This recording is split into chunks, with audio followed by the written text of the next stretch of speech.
6 American airmen are dead. Their names have not been released yet. Their families are being notified right now as you watch this video, and within hours of their deaths being confirmed, the United States military said 4 words that have set off alarm bells in every intelligence agency on the planet.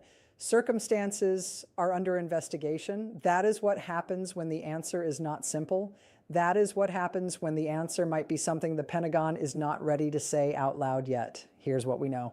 At some point Thursday, March 12, 2026, a United States Air Force KC-135 Stratotanker, a refueling aircraft that had been flying missions in support of Operation Epic Fury, the ongoing American and Israeli war against Iran, went down in western Iraq.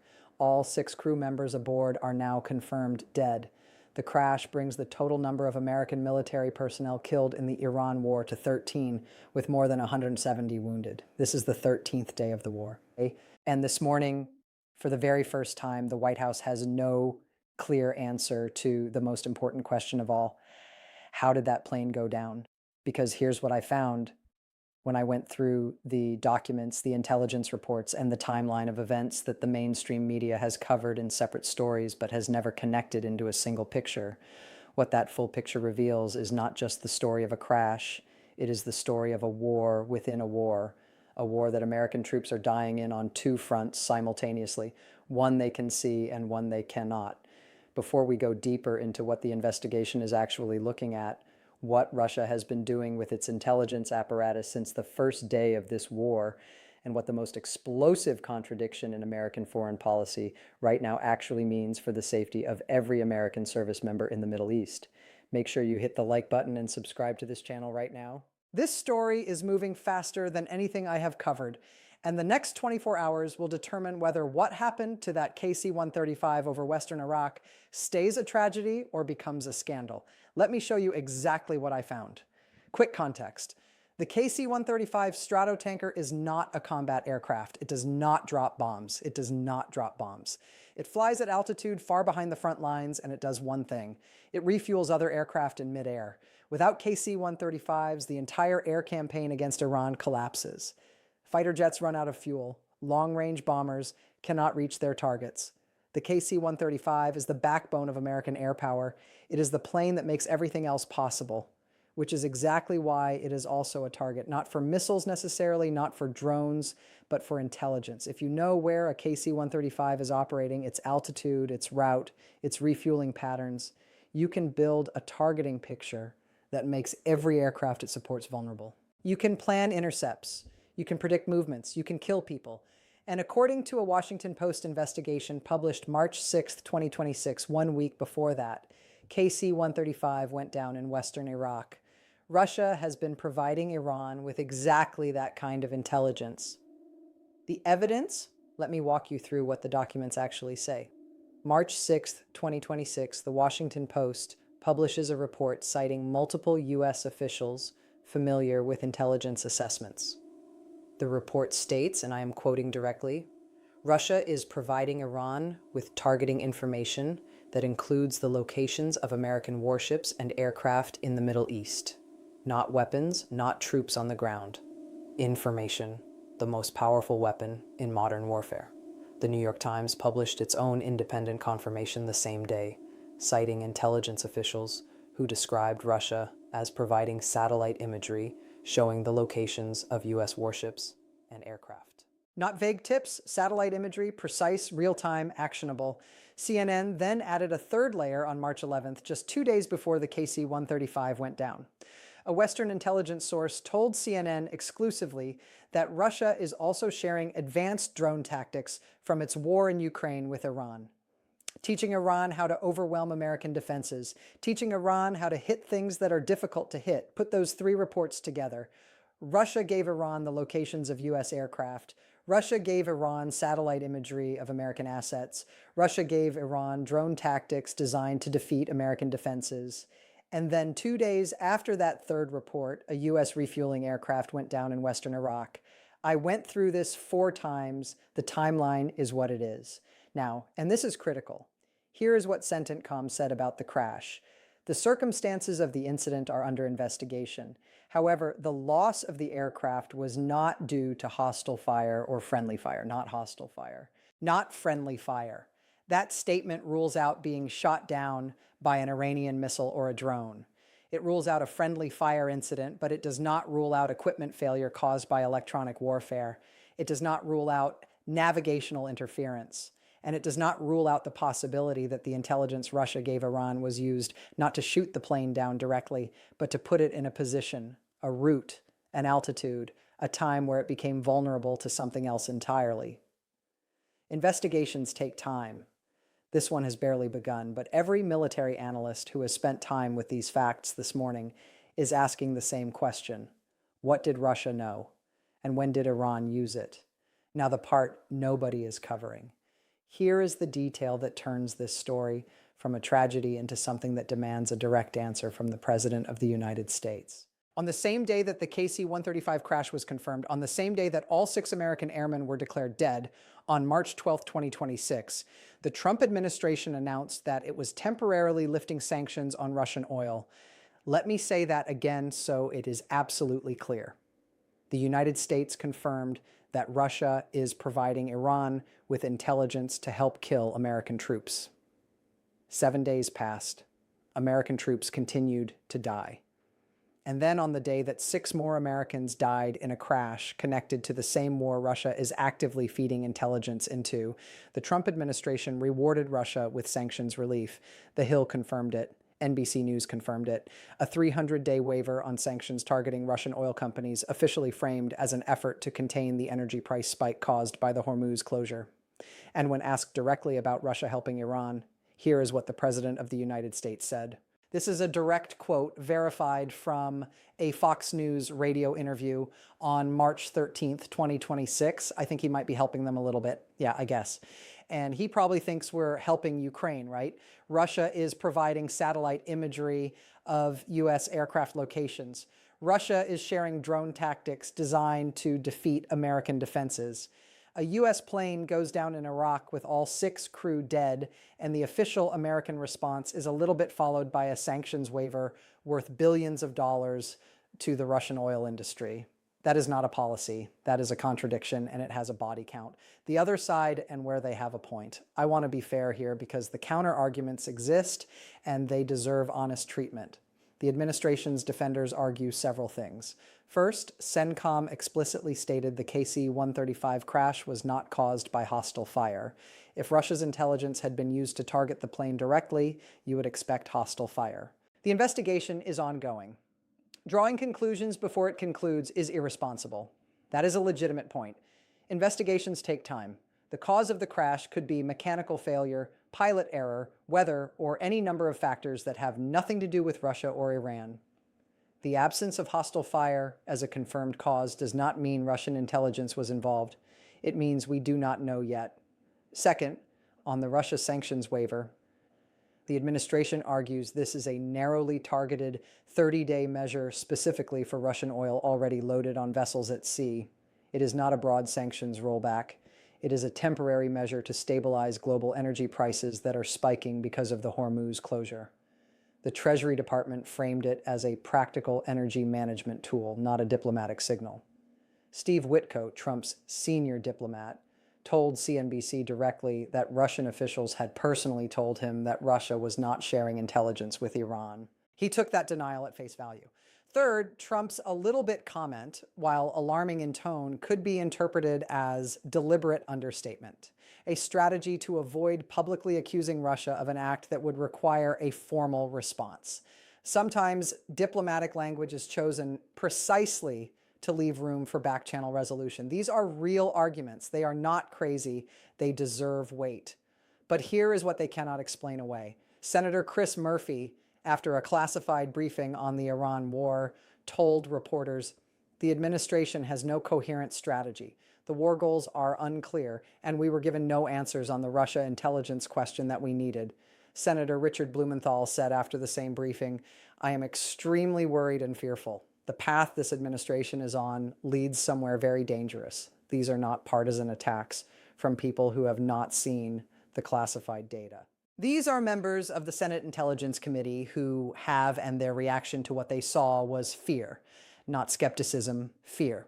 When the people who know the most are the most afraid, that is the signal that matters. Backstory. how we got here. This did not happen overnight.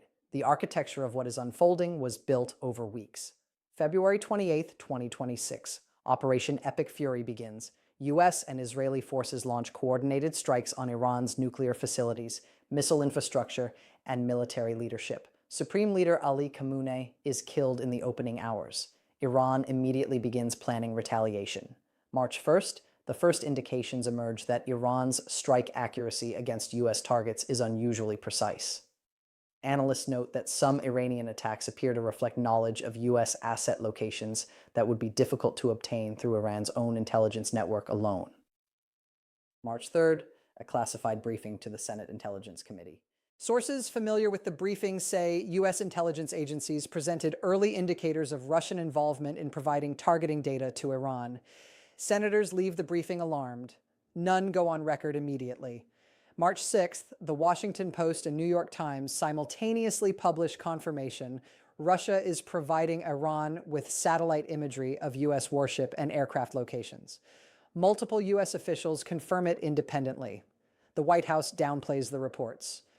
Press Secretary statement: we are monitoring the situation. 4 words. March 9th, Trump floats the idea of easing Russian oil sanctions in a Reuters report framed as an energy price management measure.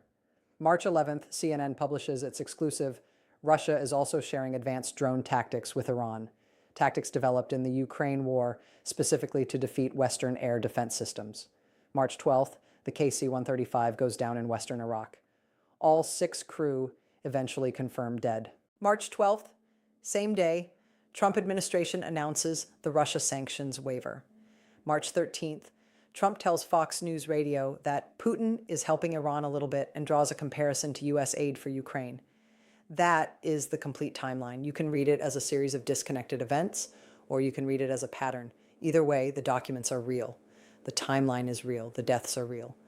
What experts are saying, Michael McFaul, former U.S. ambassador to Russia, Stanford University professor, Russia providing intelligence to Iran that helps Iran target Americans, is not a little bit of help. It is an act of material support for a war being fought against the United States military. The sanctions waiver sent exactly the wrong message at exactly the wrong moment. Jim Studo, CNN chief national security correspondent, citing 3 defense officials. The intelligence Russia has shared is not symbolic. It includes specific location data for naval assets and aircraft.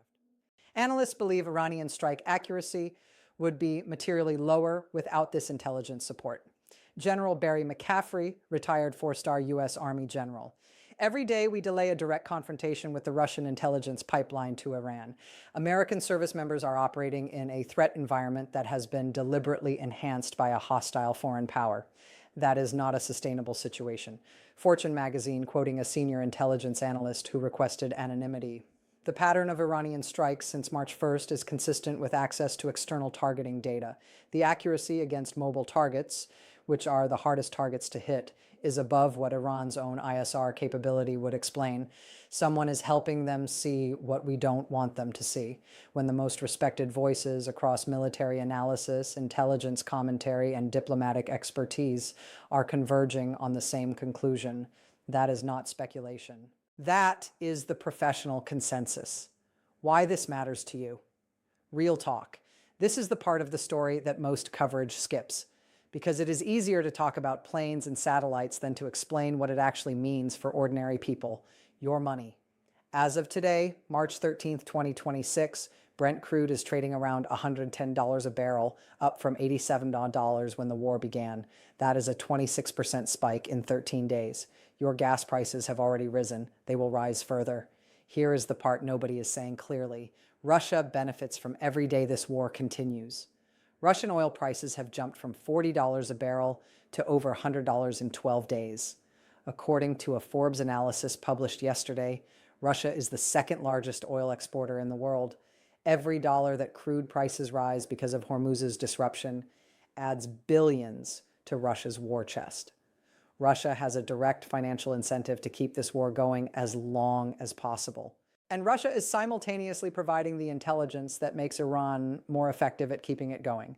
And we just gave Russia a sanctions waiver, your safety.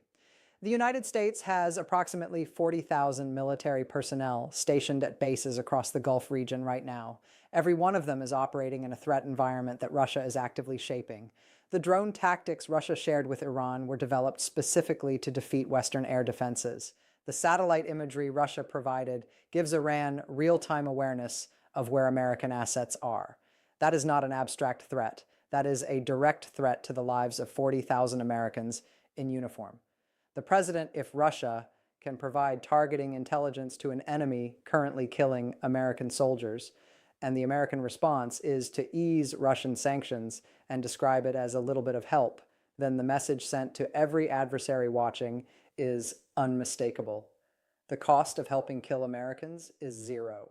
That precedent does not stay in the Middle East. It travels the responsee and what it tells you. The White House's public positioning on the Russia-Iran intelligence question has evolved in a way that is worth watching carefully. March 6th, we are monitoring the situation. 4 words: no condemnation, no warning. March 10th, Steve Witko tells CNBC that Russian officials denied sharing intelligence. The administration accepts the denial publicly. March 12th, sanctions waiver on Russian oil announced no connection drawn publicly to the intelligence question. March 13th, Trump tells Fox News Radio, Putin is helping Iran a little bit and suggests it is comparable to U.S. aid to Ukraine. Read that sequence again. The administration moved from monitoring to accepting a denial to rewarding Russia with sanctions relief to publicly minimizing what Russia is doing. All while American troops were dying in a war Russia is actively helping the other side fight. Senate Democratic leader Chuck Schumer issued a statement after the sanctions waiver was announced. The Trump administration has just given a financial reward to the country that is actively helping Iran kill American service members. The American people deserve an explanation. Even Senator Lindsey Graham, one of Trump's most consistent supporters, said this: I want to understand the Russia situation better before I comment fully. But I will say this. If Russia is providing targeting intelligence to Iran and we are easing their sanctions, that is a conversation that needs to happen in front of the American people. When Lindsey Graham says something needs to be explained, the administration knows it has a problem. What is still unknown? One, the cause of the KC-135 crash. The investigation is ongoing. CENTCOM has said no hostile or friendly fire, but the full cause, mechanical, electronic, operational, has not been determined. That determination will tell us whether the crash connects to the broader Russian intelligence picture. 2, the full scope of what Russia has shared. The Washington Post and New York Times reports describe satellite imagery of warship and aircraft locations.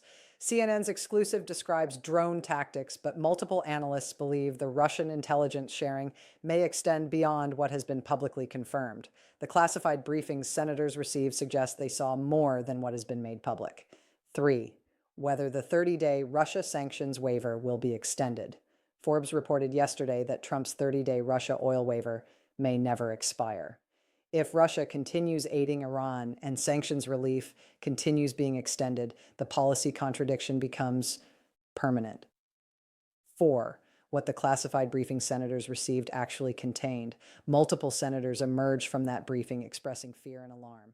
None have been specific about what triggered that reaction. Until they are, the full picture remains incomplete. Dates and evidence to watch.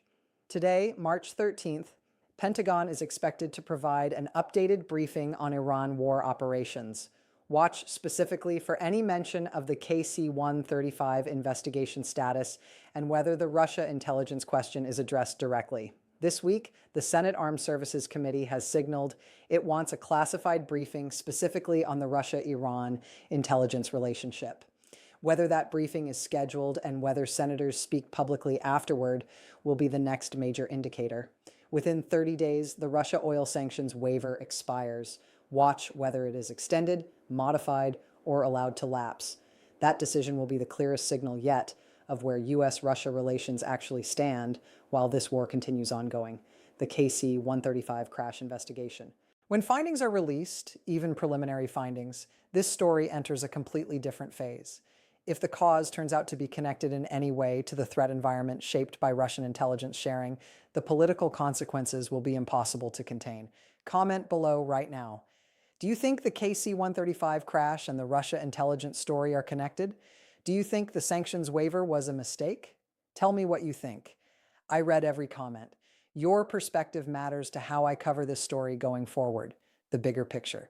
Here is what I want you to understand before you close this video. The Iran war is 13 days old. 13 Americans are dead. More than 170 are wounded. A refueling plane went down today with 6 crew aboard, and running in the background of every single one of those losses is a question that the United States government has not answered clearly, publicly, or completely. Is Russia helping Iran kill Americans? And if so, what are we doing about it? The documents say yes. Multiple US officials confirm it. The President of the United States says a little bit. And on the day 6 more Americans died, the administration gave Russia a financial reward. This is not a partisan issue. It is not a left or right issue. It is a question about whether the commander-in-chief has a coherent answer for why the country providing targeting intelligence to an enemy, killing his own soldiers, is receiving sanctions relief while that war is ongoing. 13 Americans are dead, 13 names, 13 families receiving notifications right now. 6 of those names were added today. They deserve an answer. Their families deserve an answer. And so do you. Subscribe to this channel right now. Hit the like button if this analysis was useful. Turn on notifications, because when the KC-135 investigation reports its findings, when the Senate briefing happens, when the Russia sanctions question gets answered one way or another, I will be here breaking it down page by page, document by document, the same way I did today. The story is not over. It is barely beginning.